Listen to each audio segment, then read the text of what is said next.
Hello, I'm Jennifer with Jennifer Decorates, and today's video is going to be part 2 of the series that we're doing about our old house that we renovated, and this one is going to be all about the master bedroom and the master bath. So this is the house where Scott and I lived for 22 years and raised our 3 kids. We did so many renovations. I often wonder how we survived them all, but it was a really fun time. In episode 1, I talked with you about how we took the garage and we converted it into a really fun bonus room.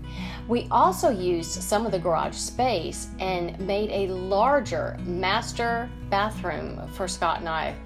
Now, we still did this all under a very tight budget.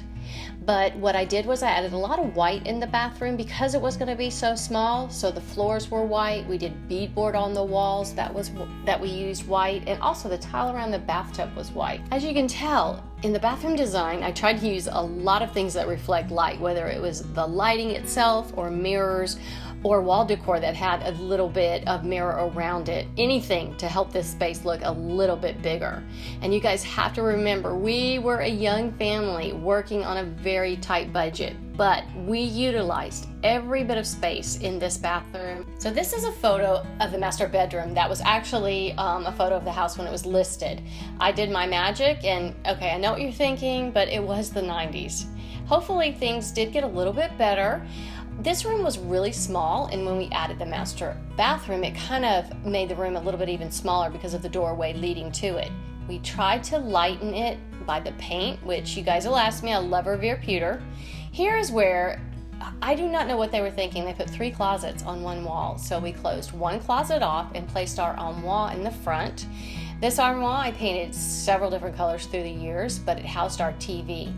While this is, again, a small room, it really worked for us, and we really loved the way it turned out. So on the left side of the bed, you guys are going to see where that door is that we actually cut into the master bathroom. This was originally the master bathroom. We converted it into the guest bathroom. Doily on the toilet, don't know what I was thinking. But this worked out really good. Even though it did have a full shower in this bathroom, it worked out great to be the guest bathroom. So you can kind of see when we leave our bedroom, right there on the right is the guest bathroom, easy access from anywhere in the house. And it turned out just a whole lot better, and no doily. Thank you so much for watching. Next week's video is going to be a really fun video. It's going to be how I created a faux concrete countertop. Be sure to subscribe to my channel. There's a little bell down there. When you hit that bell, it'll notify you when we have a video out. Have a wonderful week.